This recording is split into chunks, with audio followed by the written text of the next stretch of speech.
Good morning, everyone. And we're the Property Angels. Apologies for being slightly late this morning. We had a bit of a technical issue, but that's all resolved now. Anyway, this is our late coffee Kickstarter. And we're three property professionals, a former solicitor, a former accountant, and former police detective who've escaped that land, and we've built entrepreneurial businesses. And each week, under Coffee Kickstarters, we bring a fabulous guest who tells their story, shares inspiration of how they moved from what they used to do to having a successful business. So we'd like to briefly introduce ourselves first. So to get started, let me introduce Sarah, and she'll say a few words about herself. Morning, guys. Thank you for joining us. I'm sorry we're a little bit late. My name's Sarah Smith. For those that don't know me, I started in property in 2004 when I bought my first property, not as an investment property, just a property to live in. And each time I moved, my broker said you can keep that existing property, rent it out, and still buy the next property. I'm just going to take it off my screen. And that's what I did. So I did that 4 times. And by that time, I started thinking, you know, this property thing might be something I want to do a bit more seriously. At the time, I was a solicitor working in London, commuting to and from Southampton. And I decided that when I made more from property than I did from my job as a solicitor, then I'd go full-time in property. So that's what I did in 2016. And since then, I've done lots of bits and pieces. I had a rent-to-rent business about 5 years ago with Sam Beddoe here.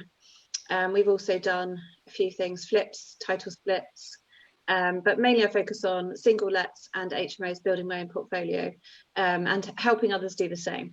And I also host Partners in Property with Sam and Karen here. Brilliant. Thanks, Sarah. And I'll say a few words and then hand over to Sam to introduce herself and our fabulous guest. So my name is Karen Stanbridge, and I originally qualified as an accountant. Well, somebody has to, right? I then went on to work in project and program management and strategic business consultancy in big blue chip industry. I'm a co-host of Kickstarter with Sam and Sarah, and I'm also 1/3 of Property Angels with these two lovely ladies as well. So having run massive projects, programs, war rooms, etc., get fit plans, I translated those skills, brought them with me, and I now use them within my property business, helping other property individuals have strategic plans for their business, as well as building the property development and investment side of our own business. That's probably me. And so, Sam, I'd love to hand over to you now. Hi, everyone. Sam Beddoe. My company is Revive Holdings. Like the girls have said, we host a networking meeting together, and done some business with Sarah as well. For 23 years, I was a police detective and dealing in major crime, serious organised crime. But that job, it ended up not having a great work-life balance, so something needed to change. And that's where it came for me to come into property. So that was 6 years ago now. And I've done a variety of different property models, be that buy-to-lets, HMOs, auctions, title splits, flips, rent-to-rent, service accommodation, commercial conversions, using joint ventures, investor funds, SaaS funds. So I've done quite a variety of different things. Settling on development is my favourite model now. And yeah, just what we want to do with these meetings is talk to the people that we know are actually getting on with the business quietly and successfully, rather than what we often will see in social media is a lot of huff and puff and talk about it. We want to talk to the real life practitioners who are doing it, and that's why we've got Jane with us today. So Jane, welcome to the Property Angels coffee this morning. And thank you, Sam. Thanks for having me. You're welcome. We've got a really great story to learn more about with you today, haven't we? We met a couple of years ago, didn't we? And you were developing in London as well as doing interior design, but there's been quite a shift this year, and I think it's going to be a really interesting story for people. So rather than me do that, perhaps you can tell us a little bit about your sort of background and how you've evolved to where you are now. Okay. Yes. Thank you all. Thank you, Property Angels. Yes, my story is perhaps slightly different. I would say I probably morphed into property investing and property development. So I do have a background of interior design. Didn't really practice for very long before I was married. And then during my marriage, I learnt to provide a supplementary income, which became the major income, by flipping family homes, really. And I put my interior design skills into that and became very successful. And so we decided to sell up in 2007. And that was when we sold our home and used some of the funds to fund a portfolio. So I started as a landlord in 2007, but with no experience, and bought, as you can imagine, some leaky investments, because it was bought unfortunately just before the crash. So I have been through a lot of, some good experience, some bad experience. So I'll talk more about that later, and what I've learned from that and what I would do again differently. But I did start buying property at a very young age. So I bought my first property in Cheltenham and I was living in Saudi Arabia. I can't remember how I did it. I was 21 and I came to sell it. And my first experience about appreciating property and how to sell it was the presentation. So it wasn't selling, and I flew home and found there was a dead pot plant in the window and a stained mat around the toilet, and tidied it up, give it a good clean, and it sold 2 days later. So that was the first experience of I suppose buying and selling property, which is quite unusual. So as I say, I kind of morphed into it, and now I specialize in holiday lets, and I've also I started as a developer in 2008 actually, so quite quickly. And I've done various things, but my major is family homes and holiday homes. Okay. So you mentioned there about being a developer in 2008. Now, 2008 for me, I was in a job, so the property world was not familiar to me at that point. So how was that for you? You know, with the recession and the crash? Yeah, I guess. Well, it was pretty scary because I'd identified a plot, and it had taken me sort of a couple of years. I was always looking to do a development. And I just kept on looking, really, and it was on my doorstep, but it was a purchase that had fallen through. So I picked it up at the tail end and was able to chip the price a little bit. But of course, it was a time where it was June 2008, I think, and it had no planning. So it was a risk, and I was told that I was mad and I shouldn't be building out. But I knew my area, so I knew it was full of families and very good schools. So I knew there was a need for a good product. So I kept going. But yes, there were issues, because I think the day the Close brothers wanted to finance me and they agreed, I think the following week they were closed for business, and they closed for another 2 years because of the credit crunch. But we found another way, so by doing a joint venture. And that was an introduction from my architect. So lots of serendipity going on. So how did that work with the joint venture? That must have been something that was quite new to you. So how did you? It was really, yes. And I put my faith in my lawyer. So I went to a friend who was a top conveyancing lawyer, and I said, do you know a lawyer that does developments? And it was him really who negotiated the contract on my behalf with the JV partner. But the JV partner, it was another developer, so we worked together. So they did have a lot of experience, and they were known to my architect. So it was pretty, it was great experience, and everything went well. And yeah, everything was shared 50-50. So I put the plot in, and then we built it out together and shared the profit. So yeah, it was a great experience. And what happened next after that? After that, well, then there was the house next door, which I put students in while we were building out and getting planning. So then we converted that and added a couple of bedrooms, and then after that actually moved into that one, which was quite an efficient way of conducting one's business. So I would say at that point it was still a cottage industry, and to a certain extent actually developing one thing at a time is really a cottage industry. So that's what I've learned. But I think I'm at a point now where, scaling is all very well, but it comes with a lot of other headaches, doesn't it, if you're employing lots of staff and multiple developments. So I'm jumping ahead to where I am now, but so I've decided that it's far better to sort of build and hold if you can. So there's a limit to that, and actually just work on my own rather than with a big team, and remain in the cottage industry, but with more experience and understanding of yield and what works for me. Is really my strategy, I'd say. Yeah. Well, it's not everyone's cup of tea to have all these, supersized developments going on.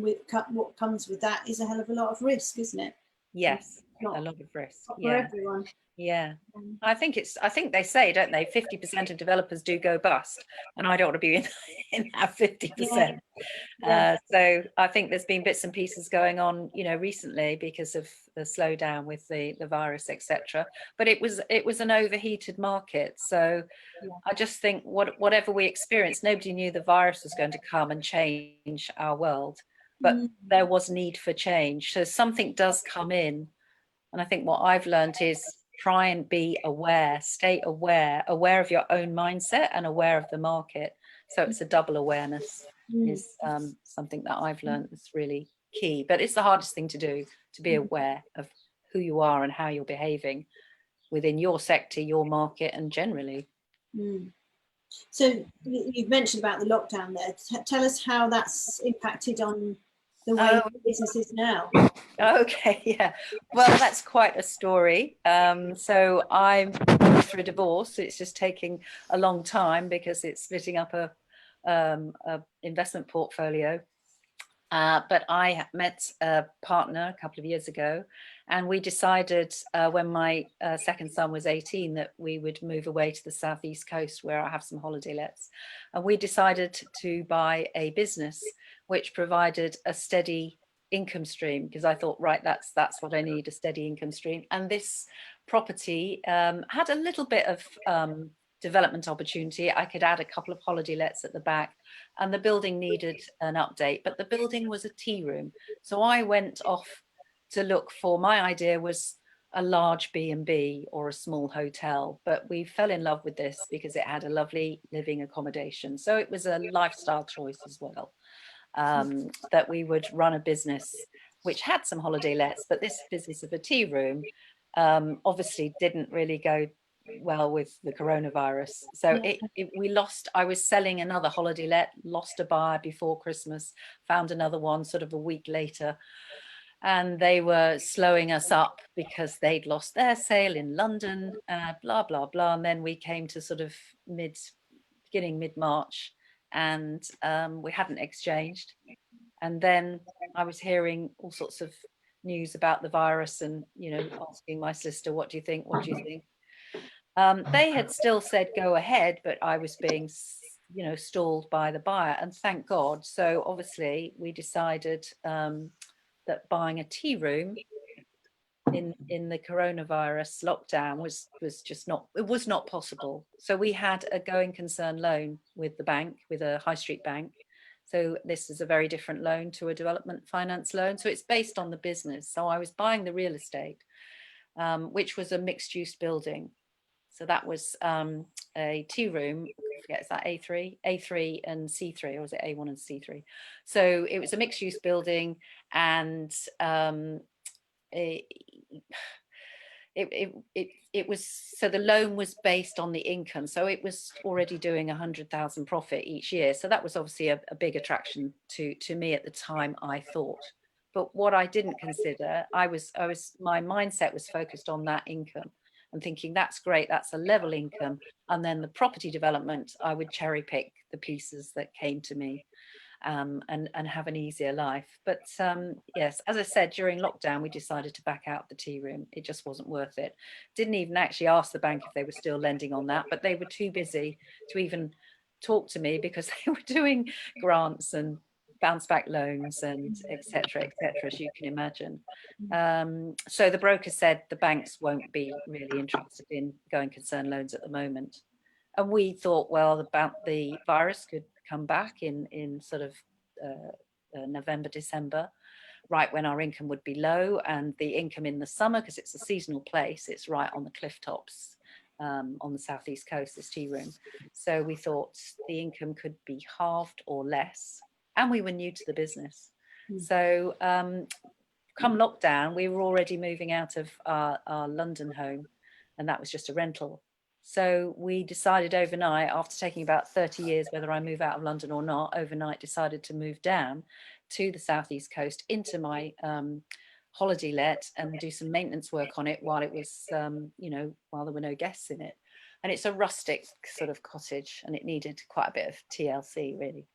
Even though very popular lets all day long, there's still things when the eye's looking at all the details, there's lots of things you want to do. And then we realized that it does have some land, and I'd always looked at the planning on that, and wanted to get lots of houses on there and do, a big deal. It wasn't possible. But I also realized that there was another side unit, a large garage and washroom. So I looked at that and I thought, actually, I could convert that, and took specialist advice, spoke to my planning consultant, and realized that I could actually convert that without the need for planning, because it's some paragraph F of the Town and Country Act, or section F. I don't know anyway. My property planning consultant has told me which paragraph it is that you don't need planning. So that was a delight. So we're converting this unit, which will create probably another 60 to 70% of income on the holiday let that I was going to sell. It also isn't a business that I have to work in 24/7, which I would have had to do running the cafe until I got experienced. Obviously, we were going to decide on the cafe to bring in a chef, and then sell the business on and lease out the cafe. So it was a good model, but it didn't work at the time. But what I didn't see was that there was great value in the site that I was selling, and that to increase my income here by 60% by converting an outbuilding was just something I hadn't thought of before, because I was seeing the bigger picture and thinking, no, that doesn't work anymore. This is a better deal. This is a bigger picture. And in fact, I had to look at it, and then I've seen really that this is a far better lifestyle option.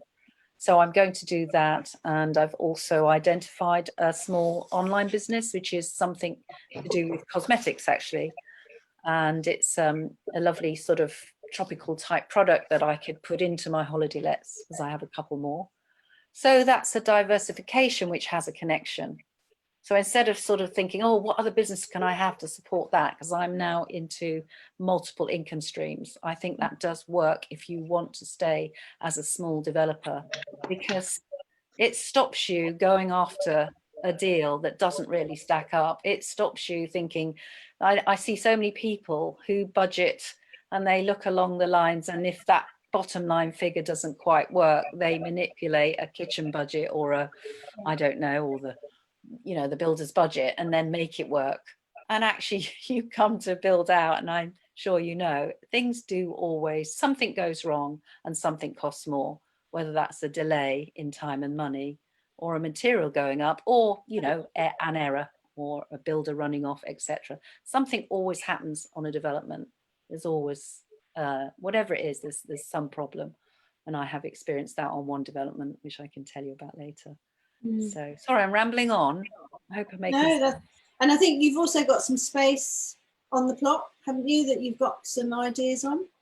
Oh yes, I have. Yes, so it's on. It was on just over an acre. So there's some more space at the top of the land to have a little bit of a glamping going on. So we're also looking to convert some kind of like a gypsy hut or a boat, a barge, or whatever. So whatever we can buy and convert that ourselves. I mean, there's a lot of gypsy vans already converted, and shepherd's huts, but obviously with the interior design background, it's not worth me buying somebody else's design, because I can get the shell. So yes, we're looking for a shell to convert. And there's lots of glamping is very much a growing market. So I don't know whether you know that apparently tree houses are the most sought after of glamping you know, weekend retreats. Okay. And yes, they are very expensive. They cost between about 150 and 500,000 to build, and they go for about £450 a night. Wow. This was all information I got from going to the glamping show earlier this year. So that's part of the bigger picture. So one day I would like to own a retreat. So it's a bit more than a holiday let. It's a multiple glamorous holiday let where you know, have anything from sort of meetup groups and boot camps to spa retreats. It's a sort of a morph of the three. So that's what I'd like to do one day. But again, that links into holiday lets, and it's hospitality meets building something really creative, which again sits with my interior design background. So there's always a link to what you do. Sounds like it's a big enough plot that you could have almost a bit of a holiday village going on there. Yeah, but just not sure what the neighbours would think. I mean, it is very rural and we're very remote, and we are surrounded by 3 protected lands. So particularly in the southeast, that you will notice there's a lot of retreats in Pembrokeshire and Cornwall, but there's hardly any in the southeast. It is very, very difficult to get the right permissions. So there are specialist planning consultants, and so I'm in touch with a group of those. But you know, baby steps really. So again, that's me wanting to run the business and the asset. So I think I'm a slightly different type. I'm looking at developments differently. I don't want to hold and be a landlord of multiple properties. And I think flipping is high risk. So when you can own and develop a property and run a business from it, that ticks the box for me now. So yes, and then the retreat idea, because I'm quite a quirky, creative person. So I'm not your average property developer to anybody listening out there. Yeah, I have learned a lot through my 10 years of developing and investing. What do you think the secret is to your success? Tenacity, just keeping going, and listening to people. But I think the one thing, try and stay grounded. So where well, actually I do run the Kensington and Chelsea property group, which Sam, you've spoken at, and obviously we're having a bit of there's so many Zoom calls around. So Neil Mangan, who was the founder, and I assist him, and recently had been running them for him. We've just taken a little bit of a step back, so there's a few Zooms going on. So yeah, running the property group, I would say you come across a lot of people in the room, and a lot of people like to talk the talk and get involved with their egos a bit. Don't believe it, and just think about what is right for you and what makes you tick. And you know, if you're open, and as I say, stay aware and listen, and you know, things come in, because most of my deals have just come to me rather than me searching. And you do often find the bigger companies, and they look at what, 50 deals a day, but they've employed somebody to do that. But you know, how many deals do they actually get to one person sitting there? And you know, and it's who you know and not what you know often. I think that's brilliant advice, and that's what I like about you, Jane, is that you know, you don't get caught up with all the fluff and the smoke and mirrors that's around, and you just get on with it and do your success in your way, and it works. And what's important to you is that it works with your lifestyle, not working 24 hours a day. Well, exactly, yes. And I think the world has sort of changed a little, or maybe we don't know how much yet, but during lockdown, I think more people have realized that they don't need to travel into the big smoky city, and that they can have their Zoom calls. And actually, do they want to move out and have a bigger garden and a place for their kids to run around, instead of being holed up with them not at school, both working on Zoom? So there's the twofold thing there. They want a different lifestyle, and I think maybe they want a different house or home to live in. And perhaps they need less. Do they want to go out and spend 100 quid on a meal, you know, that isn't very good, that, you know, the service is pretty poor? You know, do they want a nice entertaining space and a good delivery service? So I think we're all changing, the world is changing. So yeah, I think so. The home has become even more important. Who would you say is the most important person or the most valuable person to you in your sort of power team? In my power team, I was going to say my mum. She's a structural engineer. And my partner, Marshall. No, I do think emotional support is massive. And then who would I say? Gosh, not my lawyer. And in fact, not any one of the power teams in separation. That the art of your power team is be able to talk to each one, because they all overlap at some time, say an accountant and a lawyer and a tax advisor. You need to speak to all of them and then take your own advice, you know, what feels right in your gut. So I would say, I mean, I don't have a good lawyer, and I would like a good lawyer, and I would hope that if I found one, then they would be my number one power team. But recently I have met a planning consultant that I think a couple of you know. It's Colin Smith, actually.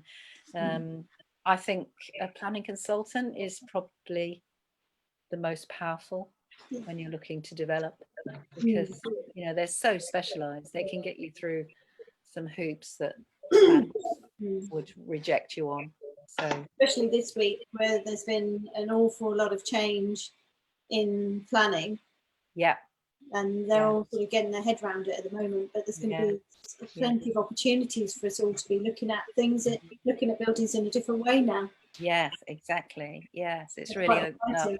Yes, very exciting. So yeah, I suppose I'm sure there's a lot of landlords licking their lips now. So yeah. So in a way, I know a lot of us have complained as landlords because we haven't had any sort of grants or supports, well, apart from some of the some people have got the 10 grand handouts, haven't they? But a lot of our landlords in some of our WhatsApp groups have been complaining. But you know, it does, there's you know, peaks and troughs in that. So I'm sure a lot of them are now thinking, wow, we've got some opportunities on our doorstep. We already own it. There's an opportunity there. So again, initially you think all these grants are coming in and I'm left out, and where am I? And where, you know, actually, hang on a minute, something's around the corner, and hey, maybe sitting on a property now that they can develop into a, you know, a C3, which they didn't think they could initially. It's a good way of framing it. Yeah. Yeah. So So you, yes, it's, I was just saying, sometimes it's already there, and listen to your gut and be patient. I was going to ask you about a typical day, but I appreciate at the moment you're in the middle of doing some work. So how do you perceive your typical day being once you're set up and running, and the lets are working with guests coming in? How do you see that? Typical day? Well, I always get up and I meditate and do some exercise. So that's always my day.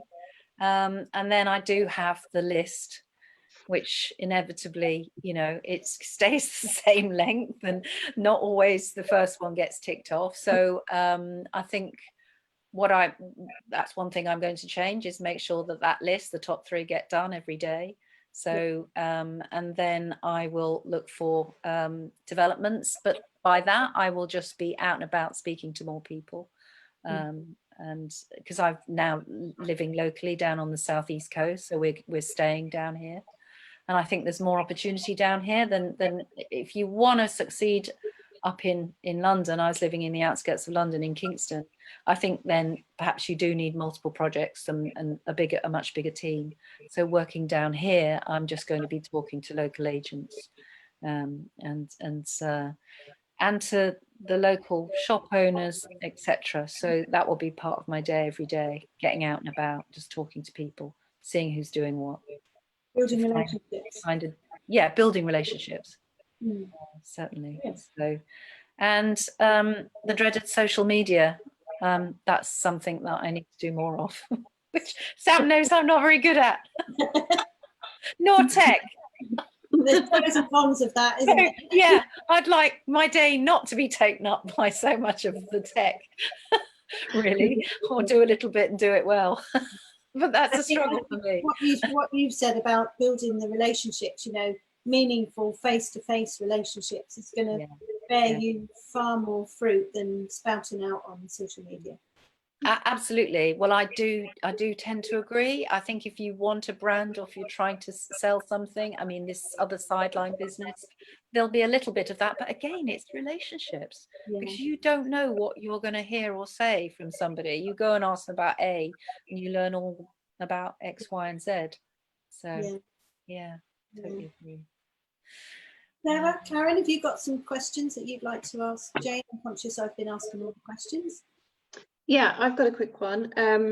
For people listening, if you had £100,000, if you started with no resources, but you had the knowledge you have today and £100,000, how would you go about investing that? Wow, that's a good question. 100,000.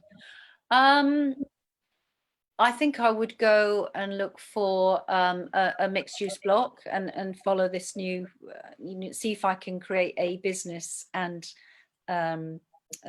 develop the property with 100. You know, I think I'd still do the same. I'd just do one thing. I wouldn't sort of split it over, 2 or 3 properties and go up north.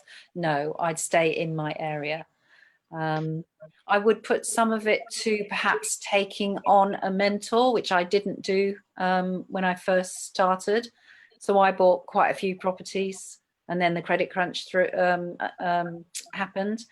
And what I did is I put my power in the hands of others that I perceived knew more than me, but they didn't, i.e. property clubs. There were quite a lot of those around in the sort of 2007 days. So, but finding the right mentor that has you at their heart and not The same values or their ego.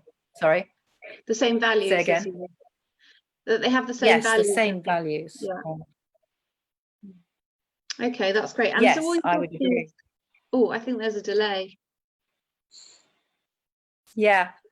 Are all your properties based near where you live? You mentioned up north, but you don't have any investments up north. No, I don't. I have some holiday lets in Cornwall, and then I've got flats on the outskirts of one Stockwell and Isleworth. I did have some flats in Birmingham, but they were from the old days, a hangover from the old days. And I had a townhouse in Nottingham, but that was me sort of thinking, right, I'll quickly get a portfolio and scattergun and buy everywhere. And then the developments have been either in the Kingston area or down on the southeast coast. So as I say, now I've moved out of Kingston. I found Kingston and London just too competitive, too many people chasing, too much money chasing too little stock. It's very difficult to operate in.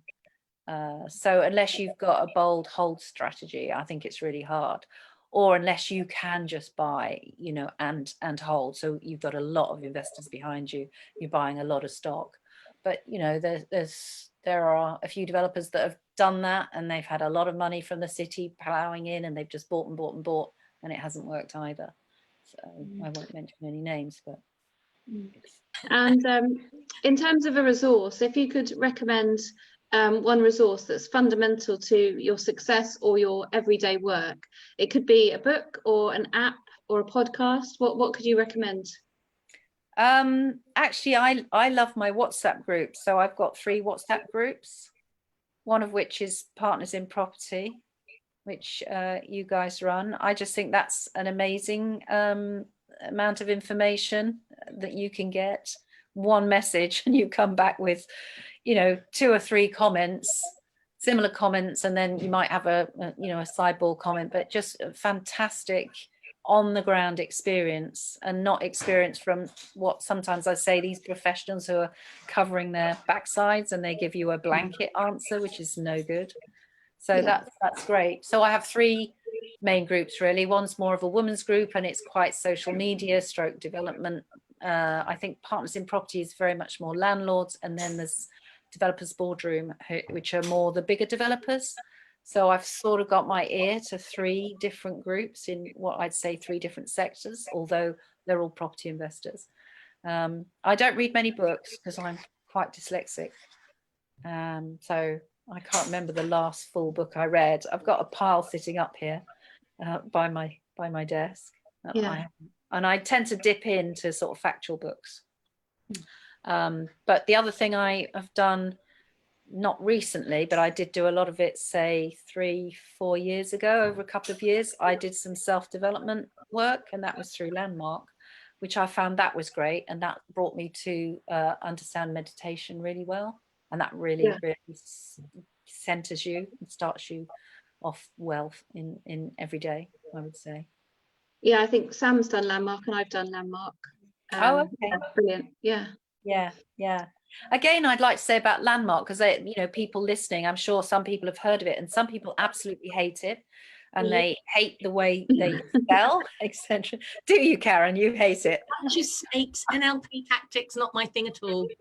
Which tactics? Snakes, NLP. It's not NLP, Landmark. And it isn't. You see, so there, I would ask anyone to, step back and have your awareness, and where are you coming from when I just took it without it meaning anything to me, and actually it did a lot. I didn't judge it. I sign myself up, so I'm in the room. Why am I going to judge it? Let's see what happens.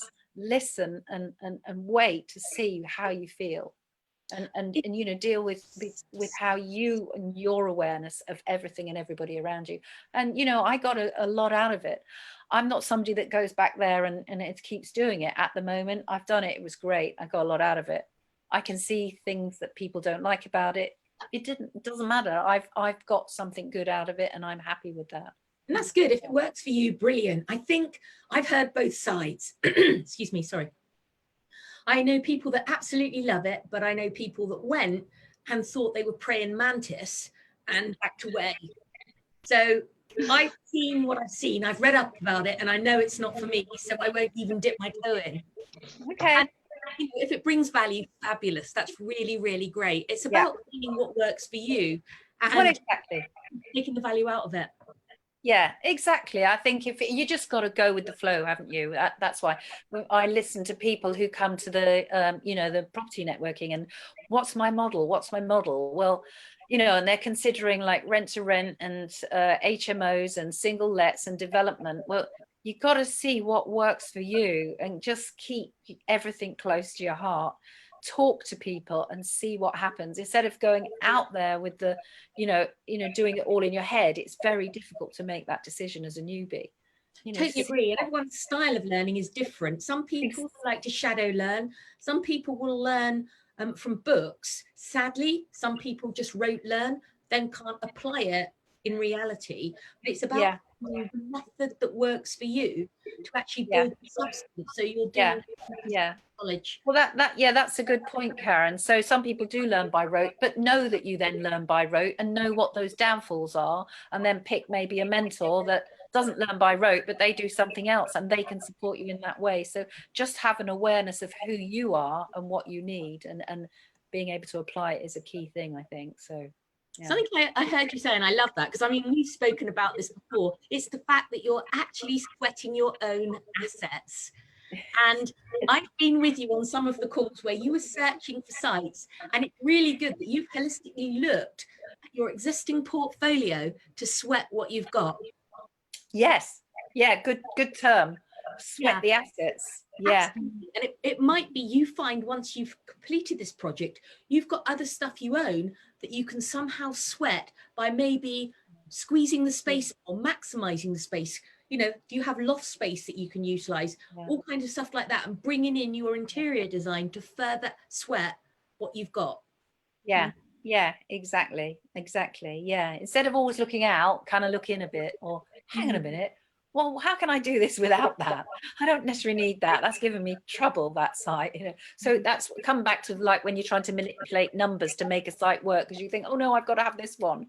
No, leave it. If it doesn't work, leave it, walk away. So knowing when to walk away, and knowing, look back in your cupboard and see what's in your stock room. Really, we forget, don't we? I've got one more question for you, and then I'm done, which is this.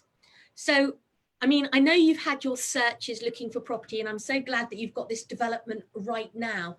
So with the skills you've got to make existing developments more niche, more standout, particularly drawing on your interior design background, there are going to be a number of projects out there right now in trouble because of COVID.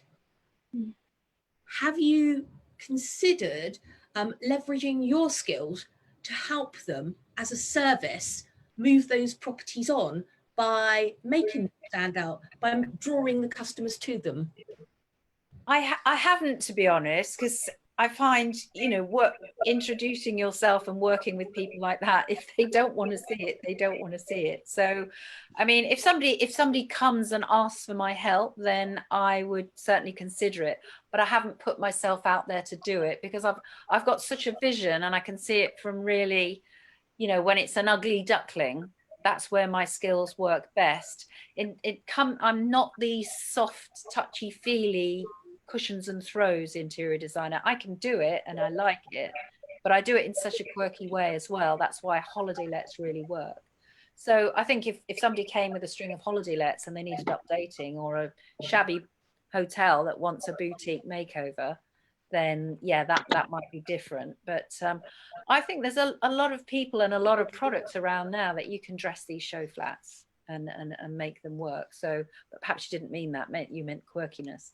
I mean, certainly I would consider it, but I'm more interested to look for a site that could give me multiple business opportunities. But yes, I think when I look at new things now, it's seeing this site having so much potential that I'd almost missed. It given me a big wake up to think, wow, you know, don't look over the shabby corners. There's always something to turn a bit further than you think. Yeah, no, that's been brilliant. From what you said as well, it sounds like you've got so much to continue doing on that site as a project or a side project as you're doing other stuff for a long time. No, that's brilliant. Thank you. Yes. Oh, thanks, Karen. Sarah, is there anything from Facebook questions? Oh, let me have a look. Perhaps while we're looking, Jane, how's best for people to connect with you? They can connect directly by WhatsApping me, actually. That's what I'd prefer, rather than Facebooking. I am on Facebook, so it's Jane Skynner. So they'd have to spell my name with a Y, S-K-Y-N-N-E-R, and no Y in the Jane, J-A-N-E, and then S-K-Y-N-N-E-R. So I am on LinkedIn as well, and Facebook, but ideally on WhatsApp, so I could give my phone number if that's not too...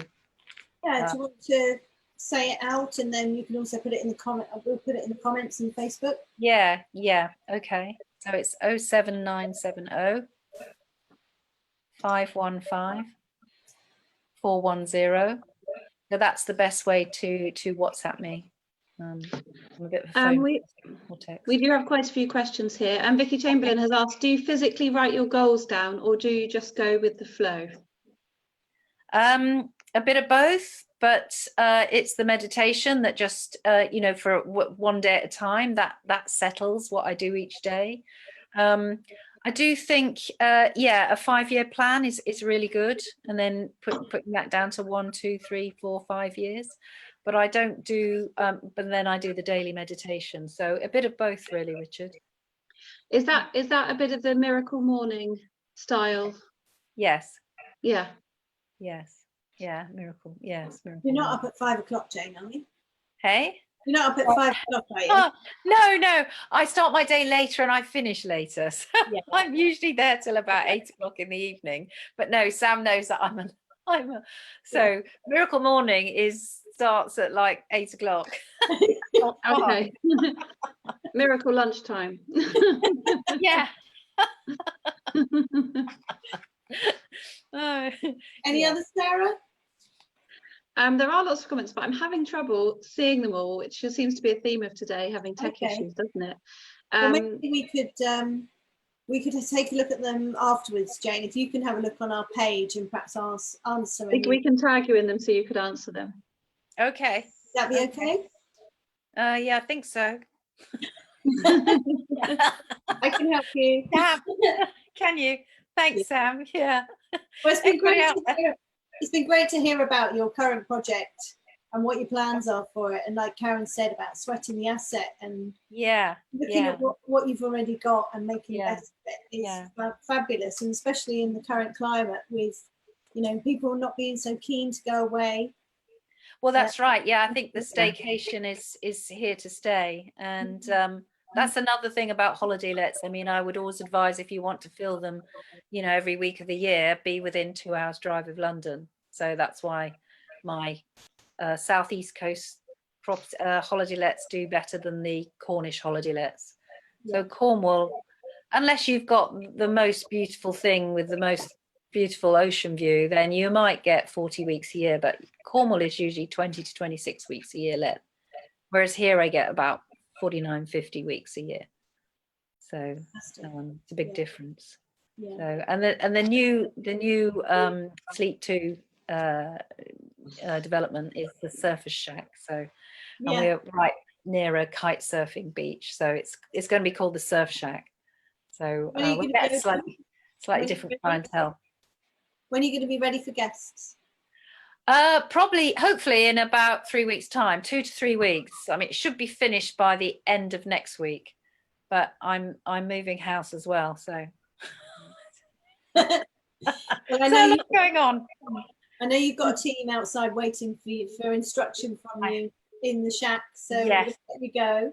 Yeah, my electrician here.